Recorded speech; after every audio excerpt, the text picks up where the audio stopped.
समाज का इस बिहार में पदार्पण हुआ और आपने उनके पहले भी जिनकी सरकार थी उनको 15 साल तक राज करने का अधिकार दिया। जब उनके समय में जब उनको ये बिहार का सरकार बिहार का राज्य मिला था तो यह बिहार 3.5 से 4 के विकास दर से आगे बढ़ने का काम कर रहा था। लेकिन 15 साल के कार्यकाल में उन्होंने इस बिहार को नीचे गिराने का काम किया और बिहार का विकास दर, जब नीतीश जी बिहार की बात को उठाते तो बिहार का विकास दर 2.5 का विकास दर रह गया। याद कीजिए वो दौर 90 का जो दौर था, उस दौर में किसी नाला में जेल ब्रेक हुआ था और नक्सलों ने जेल तोड़ करके और जेल से जो नक्सल नेता थे उनको भगाने का काम किया था। पूरे बिहार में 118 नरसंहार हुए थे। जातीय बंधन इतने चरम पर था कि इस प्रदेश के आसपास के तमाम इलाकों में पूरा मगध और साहबा नवादा का इलाका या तो अगला पिछड़ा की लड़ाई में, या तो हिंदू मुस्लिम के लड़ाई में, या तो इस प्रदेश में नक्सलियों के दबाव में था। लेकिन बिहार की सरकार के ऊपर जूता गिरने का काम नहीं कर रहा था। और जब नेता इस बिहार में 2005 में आए, आज 20 साल लगभग हो गया, आपके प्यार से, आपके आशीर्वाद से एनडीए की सरकार इस प्रदेश में है और माननीय नेता नीतीश कुमार उसकी बात को संभालने का काम कर रहे हैं। लेकिन एक भी नक्सल घटना इन 20 वर्षों में बिहार में नहीं हुआ। एक भी नरसंहार इस बिहार में नहीं हुआ। एक भी अगला पिछड़ा की लड़ाई इस बिहार में नहीं हुई। एक भी हिंदू मुस्लिम का झगड़ा इस बिहार में नहीं हुआ। कहीं भी 144 चलाने के भी बिहार सरकार को जरूरत नहीं पड़ी, क्योंकि नेता कहते हैं कि पूरा बिहार मेरा परिवार है और हम न्याय के साथ विकास करने का काम करेंगे। जिन जिन योजनाओं की उन्होंने शुरुआत की 2005 के बाद, तो लोग कभी जीवन में ये सोचते नहीं थे कि हम मुखिया बन सकते हैं। जिनके मन में ये हमेशा संशय रहता था कि पता नहीं मुखिया जी के दरवाजे जाएंगे, मुखिया जी हमको बैठने कहेंगे कि नहीं कहेंगे, मुखिया जी हमको एक गिलास पानी भी पूछेंगे कि नहीं पूछेंगे। वैसे लोगों को माननीय नेता ने इस प्रदेश में 2005 के बाद बिहार पहला राज्य बना जिसने एक पर आरक्षण देने का काम किया और अति पिछड़ा से अनुसूचित जाति, जनजाति और जो आदि आबादी महिलाओं की थी उनको भी आरक्षित करने का काम किया और एक नई राजनीतिक पीढ़ी की शुरुआत माननीय नेता नीतीश कुमार के इस देश में करने का काम किया। और आज अगर आप जिला परिषद का अध्यक्ष देखते हैं, आज अगर आप मुखिया देखते हैं, तो आपको लगता है कि आधी आबादी जो महिलाओं की थी उनको भी प्रतिनिधित्व देने का काम माननीय नेता नीतीश कुमार ने किया। जब नेता 2005 में आए थे तो जीविका करके कोई समूह इस बिहार में नहीं था। वर्ल्ड बैंक से कर्जा लेकर माननीय नेता ने जीविका समूह को ताकत देने का काम किया और आज पूरे हिंदुस्तान में सबसे ज्यादा अगर समूह कहीं है तो वो बिहार में है। 1,40,00,000 महिलाओं का समूह बनाकर माननीय नेता ने बड़ी आबादी जो महिलाओं की थी उनको आर्थिक रूप से संपन्न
पिछड़ा से थे, दलित परिवार से थे, जो स्वर्ण परिवार से थे, जो अल्पसंख्यक परिवार से थे, उनको चिन्हित करने का काम किया। और जब माननीय नेता को लगा कि इस प्रदेश में 94 लाख ऐसे लोग हैं जिनके घरों में भी छोटे छोटे बच्चे हैं और जिनको भी आगे की पढ़ाई करनी है, और माननीय नेता ने घोषणा किया कि 194 यूनिट बिजली हम माफ करने का काम करेंगे, क्योंकि जो गरीब लोग हैं उनके घर में रोज दिन रोजगार नहीं मिलता है। और माननीय नेता ने स्मार्ट मीटर लगाने का काम किया, तो वैसे लोग जिनके घरों में मीटर तो लग गया है लेकिन उनको रोजगार रोज नहीं मिलता है, उनके यहाँ बिजली बंद हो जाएगी। और जो छोटे छोटे बच्चे हैं, जो बिहार के आने वाले भविष्य है, जिनको पढ़ा के हमें उन्हें आगे लेके जाना है, उनका भविष्य अंधकार में रह जाएगा, उनके घर में फिर से लालटेन युग आ जाएगा। इसीलिए नेता ने पूरे बिहार के तमाम लोगों के लिए 125 यूनिट बिजली माफ करने का काम किया है। जब नेता यहाँ आए थे तो मात्र 4 लाख बच्चे मैट्रिक की परीक्षा देने का काम करते थे, तो नेता ने पता कराया कि बिहार की जनसंख्या इतनी ज्यादा है, फिर भी हमारे यहाँ मात्र 4 लाख बच्चे मैट्रिक की परीक्षा पास कर रहे हैं। उन्होंने सर्वे किया कि क्या कारण है कि बिहार के सरकारी विद्यालयों में और प्राइवेट विद्यालयों में मात्र 4 लाख बच्चे हैं। तो नेता को पता चला कि 15% लगभग बच्चे स्कूल के बाहर रह रहे हैं, और उनको लाने के लिए आजाद हिंदुस्तान में बिहार पहला राज्य है जिसमें माननीय नेता ने टोला सेवक और तालमी वर्ग का गठन किया और बच्चों को विद्यालय लाने का काम किया, और 25 लाख प्राथमिक विद्यालय का निर्माण किया। और बच्चों को आपको जान के प्रसन्नता होगी कि आज 10.5% बच्चे स्कूल के बाहर आ गए हैं, उनको भी लाने के लिए माननीय नेता काम कर रहे हैं कि हमारे बच्चे कैसे विद्यालय आए। और जब नेता को पता चला कि यह बिहार पहला राज्य है जहाँ 4वीं और 5वीं के बाद बच्चियों का ड्रॉप आउट रेट स्कूल से बाहर निकलने का संख्या सबसे ज्यादा है, तो उन्होंने जब पता कराया कि क्या कारण है कि 4वीं और 5वीं के बाद हमारी बच्चियां विद्यालय छोड़ देती हैं, तो नेता को पता चला कि ये गरीब की बच्चियां थी और बच्चियां सियानी हो जाती थी और माता पिता के पास अच्छा कपड़ा नहीं होता था, तो अपने बच्चों को विद्यालय भेजने का काम करे। हिंदुस्तान के इतिहास में नहीं, दुनिया के इतिहास में बिहार पहला राज्य है और नीतीश कुमार पहला नेता है जिसने बच्चों को विद्यालय जाने के लिए प्रसाद योजना की शुरुआत की और बच्चों को विद्यालय लाने का काम किया। और आज जो बिहार 4 लाख मैट्रिक के बच्चे पास करते थे, आज 19 लाख बच्चे मैट्रिक की परीक्षाओं को पास करने का काम करते हैं, और उसमें 9 लाख बच्चियां का संख्या है कि माननीय नीतीश कुमार की सोच है। और आज हमारा बिहार सब तरफ से जो बिहार जब नेता को जब बिहार मिला था तो यह बिहार 24,000 करोड़ के बजट का बिहार था, मात्र 24,000 करोड़ के बजट का बिहार। और 20 साल में अपने अथक प्रयास, वित्तीय प्रबंधन और अपनी दूरदर्शिता से माननीय नेता ने बिहार को 3,18,000 करोड़ के बजट का बिहार बनाने का काम किया। और उस 3,18,000 करोड़ से इस बिहार की मूलभूत संरचना को बनाने का काम किया। इस बिहार के पूर्ण सड़कों, हजारों लाखों किलोमीटर सड़कों का निर्माण किया, नदियों पर पुल बनाने का काम किया। और उन्होंने कहा शुरू में कि हम 5 घंटे में पटना आने के लिए किसी भी क्षेत्र से उन्होंने टारगेट रखा, और अब तो उन्होंने इसको 4 घंटा करने का काम किया है। और जिस तरह से भारत सरकार हमें सहयोग कर रही है, आने वाले समय में पूरे बिहार में कहीं से भी हम 3.5 घंटे में पटना आने का काम करेंगे। इस प्रदेश की स्थिति क्या थी? यहाँ के व्यापारी, यहाँ के डॉक्टर, यहाँ के जो इंजीनियर, इन लोगों को अपराध करने का काम किया जाता था। पूरी तरह से बिहार अव्यवस्था की स्थिति में थी। जो लोग पुराने लोग यहाँ बैठे हैं, उन्होंने 90 का वो दौर भी देखा है कि किन परिस्थितियों में यह बिहार था, कैसे लोग यहाँ जीवन यापन करते थे। लोग यहाँ आ गए थे, अपने बच्चों को यहाँ से हटा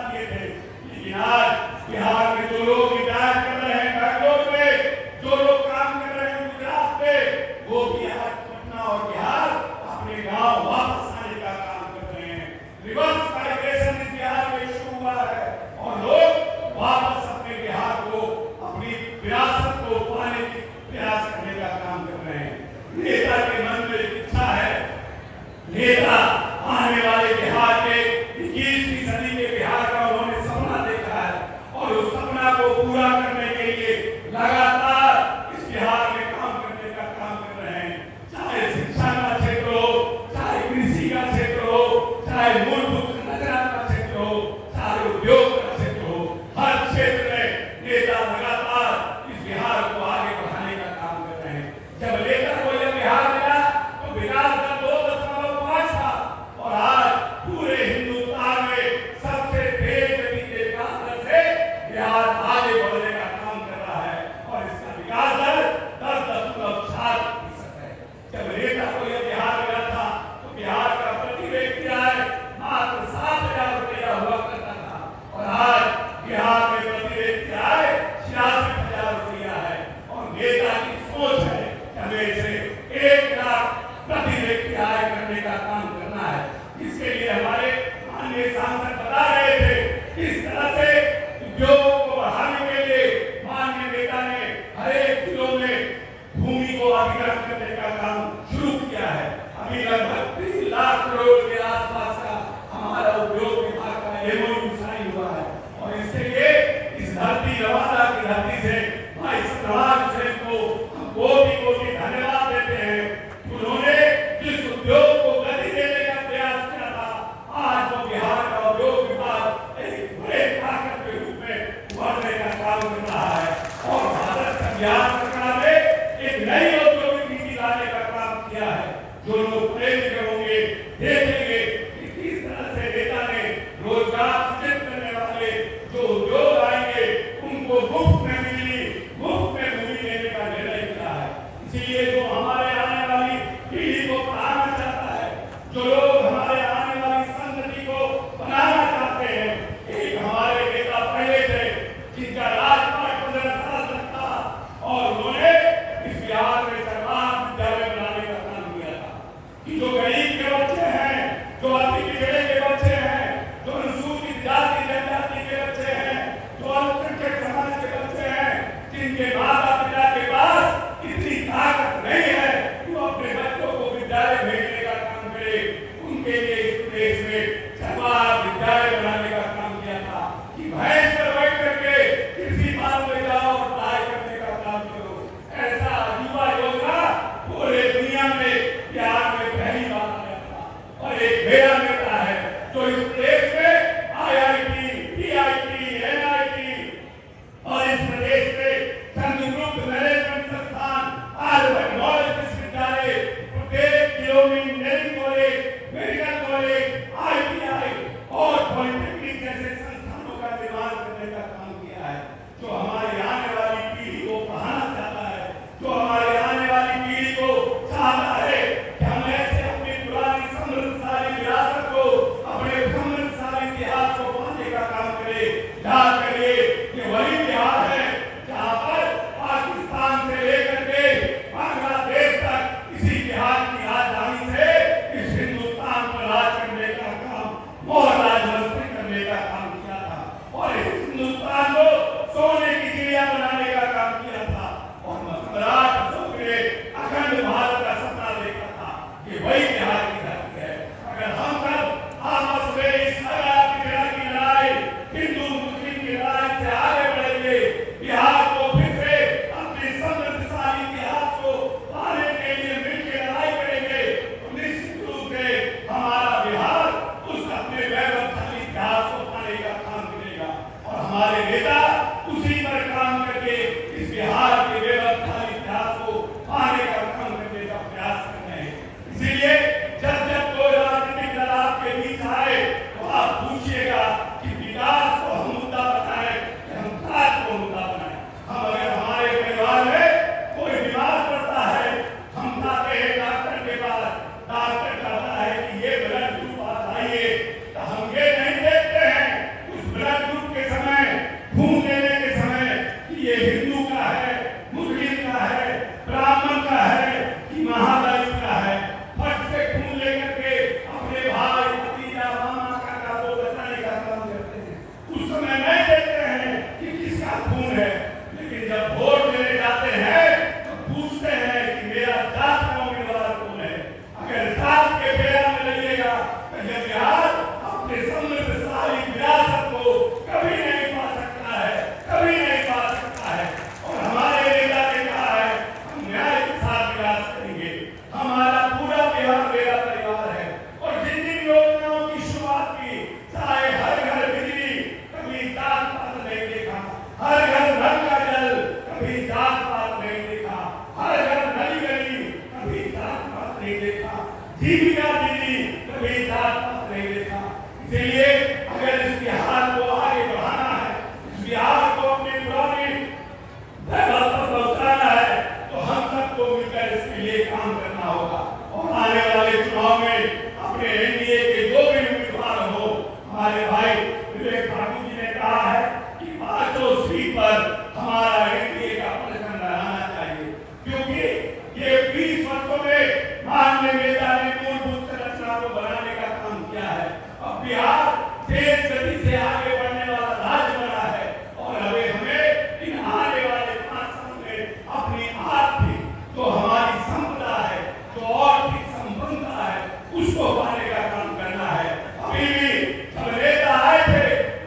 और हमारे